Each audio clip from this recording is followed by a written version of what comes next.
주일 소그룹 인도자 가이드를 시작합니다. 요한일서 2장 28절부터 3장 3절까지의 말씀이고요. 당신은 하나님의 자녀입니까? 라는 제목으로 하나님의 말씀이 전해집니다. 첫 번째 질문은 우리는 구원을 얻기 위해 하나님의 자녀답게 살아가야 하는 것이 아니라 오직 은혜로 구원받았기 때문에 하나님의 자녀답게 살아갈 수 있게 된 것입니다. 이 부분은 율법주의가 아니라 우리가 율법의 어떠함을 지켜서 하나님의 자녀가 된 것이 아니라 하나님의 은혜로 우리가 하나님의 자녀가 되었기 때문에 칭의와 성화, 영화의 구원을 누리게 되었다라는 이야기죠. 여러분은 어떻게 하나님의 자녀가 되었는지를 확인할 수 있는지 오늘 설교를 통해서 다시 한번 나누어 보고 지난 한 주간 하나님의 자녀다움이 여러분의 삶에 어떻게 드러났는지를 이야기해 봅시다. 이렇게 묻고 있는데요. 우리가 구원받은 것은 오직 하나님의 은혜로 구원받은 것이고요. 우리의 어떠함은 하나도 없는 것입니다. 오직 은혜로 구원받았기 때문에 하나님의 자녀답게 살아갈 수 있게 된 것이죠. 그렇다면 사도 요한은 요한일서를 통해서 우리가 어떻게 하나님의 자녀가 되었는지를 확인할 수 있는지를 묻고 있어요. 세 가지가 있었죠. 첫 번째는 하나님과 진정한 사귐을 가진 사람은 하나님의 말씀에 순종한다는 것이었고요. 또 한 가지는 형제를 사랑한다. 이기적인 삶이 아니라 이타적인 삶을 지향한다 라고 말씀드렸습니다. 그리고 마지막 세 번째는 예수님에 대한 바른 신앙 고백을 담은 교리적 테스트를 통과한 사람이라고 말씀드렸어요. 예수님이 하나님의 아들이시며 뿐만 아니라 우리의 구원자가 되시고 우리의 주가 되신다라고 고백하고 따라 살아가는 사람들, 이런 사람들이 하나님의 자녀됨을 확인할 수 있는 것이죠. 그렇다면 지난 한 주간 우리는 하나님의 자녀다움이 우리의 삶이 어떻게 드러났는지를 좀 나누어 보았으면 좋겠습니다. 하나님께로부터 난 사람의 특징은 무엇일까요? 계속해서 죄를 짓지 않고 의를 행하며 이기적인 삶에서 돌아서서 형제를 사랑하고 예수님께서 그리스도의 주되심을 믿는 사람이라고 말씀드렸죠. 사도 요한은 이러한 조건을 가지고 우리의 믿음이 참된 것인지 거짓된 것인지를 확인할 수 있다라고 이야기했습니다. 자신이 하나님의 자녀인지 아닌지를 모른다면 우리가 거기에는 확신할 수 있는 것도 없고요. 우리의 삶이 혼란함 그 자체일 것입니다. 신자는 구원을 얻기 위해서 무엇인가를 행하는 사람이 아니라 구원받았기 때문에 우리의 삶이 하나님의 자녀다움을 드러낼 수 있는 거예요. 그렇다면 한 주간 살아가면서 우리의 삶이 하나님의 자녀다움을 어떻게 드러냈는가를 좀 한번 점검해 볼 필요가 있다는 거예요. 첫 번째, 우리는 하나님의 말씀에 순종했는가? 주일 말씀과 금요예배 말씀과 새벽 경건의 말씀, 아니면 개인적으로 묵상하는 상고하는 모든 하나님의 말씀에 우리는 순종하며 살아갔는가? 두 번째는 무엇입니까? 우리가 조금 더 이기적인 삶보다는 이타적인 삶으로 어떤 실천을 하면서 살아갔는가? 그리고 예수 그리스도의 주되심을 우리는 어떻게 인정하며 우리의 삶의 변화를 드러냈는가? 이 부분들을 우리가 한번 세 가지 기준에 맞추어서 나누어 보자는 것입니다. 두 번째는요, 오늘 사도 요한은 의를 행하는 것이 하나님의 자녀의 특징이라고 이야기했는데요. 그렇다면 여기서 의를 행하는 것의 의미가 무엇일까 묻고 있습니다. 또한 이것을 행위구원과 율법주의로 착각하기 쉬운데요. 혼란스럽지 않게 의를 행하는 것이 어떻게 행위구원과 율법주의와 구별될 수 있는가를 묻고 있습니다. 사도 요한은 하나님의 자녀의 특징을 먼저 의를 행하는 것이다 라고 정리해요. 요한일서 2장 29절이죠.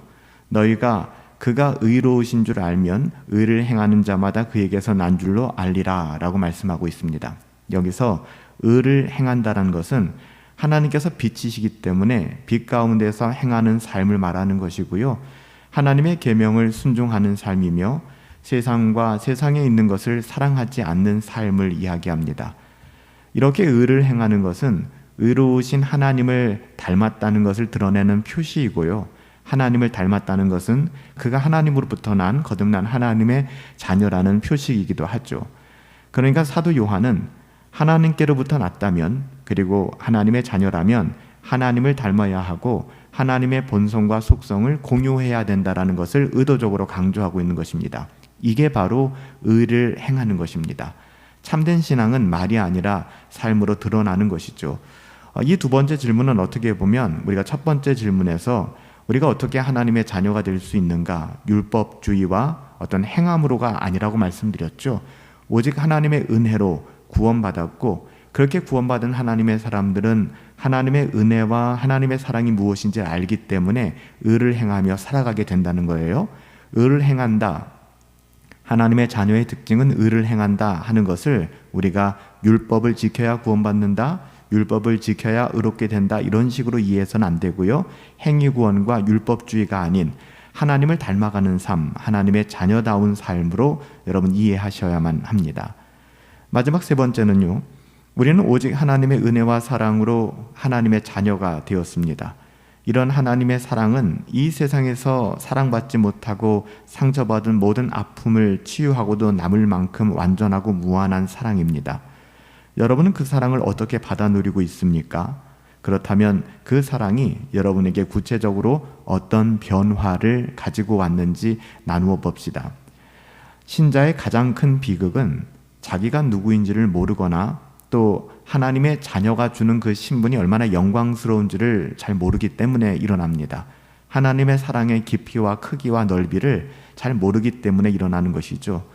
신자가 은혜로 말미암아 자신에게 주어진 신분의 영광을 아는 것이야말로 그의 삶의 모든 것을 바꿀 수 있는 가장 중요한 기초가 되고 열쇠가 되기 때문이죠. 사도 요한은 그것을 말하기를 하나님의 사랑이라고 얘기합니다. 하나님의 사랑이 열쇠가 된다는 거예요.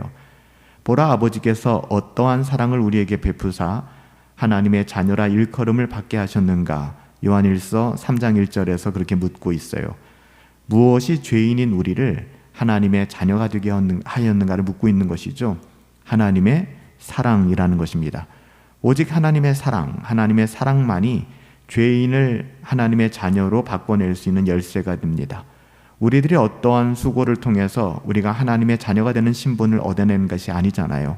그것은 오직 하나님의 기쁘신 뜻과 은혜로만 설명될 수 있는 것입니다. 보라, 아버지께서 어떠한 사랑을 우리에게 베푸사. 이 사랑은 영원하신 하나님만이 온전한 의미에서 행하실 수 있는 사랑이고요. 그 사랑을 우리가 옷 입고 덧입고 살아가는 것입니다. 이 사랑은 인간이 세상에서 사랑을 받지 못하고 누리지 못하여 받은 모든 상처를 치유하고요, 또 상쇄하고도 남을 만큼 완전하고 무한한 사랑입니다. 우리는 그 사랑을 받은 것이죠. 세상에는 완전한 사랑이 없어요. 모두가 불완전합니다. 세상에는 영구한 사랑이란 존재하잖아요. 다 식어버리는 사랑이고요, 다 조건적인 사랑일 뿐입니다. 그러나 하나님의 영원한 사랑, 하나님의 사랑은 완전합니다. 하나님의 그 영구한 사랑을, 무한한 사랑을 우리들에게 베풀어 주셨잖아요. 우리는 그 사랑으로 하나님의 자녀가 되었습니다. 우리가 그 사랑을 덧입었다면 우리들에게는 구체적인 삶의 변화가 일어나지 않을까요? 그 변화가 두 번째 질문에서 다루고 있는 의를 행함이죠. 하나님의 자녀답게 인생을 살아가기 시작하는 거예요. 세상의 그 어떠함으로 만족하는 것이 아니라 하나님으로 만족하고 자족할 줄 알게 되는 것이죠. 세상과 세상에 있는 것들을 사랑하고 이 세상에서 출세하고 성공하고 돈을 잘 벌고 잘 살고 싶은 것, 이것이 우리의 동력이 되는 것이 아니라 하나님의 자녀다운 삶을 꿈꾸게 되고 하나님의 자녀다운 삶을 살아가는 것이 진정한 위로와 평안을 주게 된다는 것입니다. 이것은 본문이 말하는 의를 행하는 삶의 특징이기도 하거든요. 거듭나지 않으면, 하나님의 자녀가 아니면 이런 삶은 불가능하죠. 그래서 우리가 하나님의 그 무한한 사랑을, 어마어마한 사랑을 받았다면 우리 가운데 어떤 변화가 일어날 수밖에 없는 거잖아요. 그래서 그 사랑이 우리들 가운데 구체적으로 어떤 변화를 가져왔는지 다 다를 것 같아요. 한 사람 한 사람에게 하나님의 사랑이 무엇인가를, 하나님의 은혜가 어떤 것인가를 좀 설명해 주셨으면 좋겠고요. 더불어서 그 은혜와 사랑이, 특별히 하나님의 그 사랑이 우리를 구체적으로 어떻게 변화시켰는지, 나의 삶에 하나님의 사랑이 개입되어서 어떤 변화가 일어났는지를 좀 나눌 수 있었으면 좋겠습니다. 이번 주 소그룹 모임은 당신은 하나님의 자녀입니까? 라는 질문을 가지고 세 가지를 묻고 있습니다. 우리가 어떻게 하나님의 자녀가 되었는 것을 확신할 수 있는가? 교환에는 이게 좀 잘못 나왔습니다. 여러분이 어떻게 하나님의 자녀가 되었는지를 확인할 수 있는지를 설교를 통해서 다시 한번 나누어 보는 것입니다. 어떻게 하나님의 자녀가 되었는지를 나누는 것이 아니라 어떻게 하나님의 자녀가 되었는지 그것을 확신할 수 있고 확인할 수 있는지를 세 가지로 나누자는 것이고요.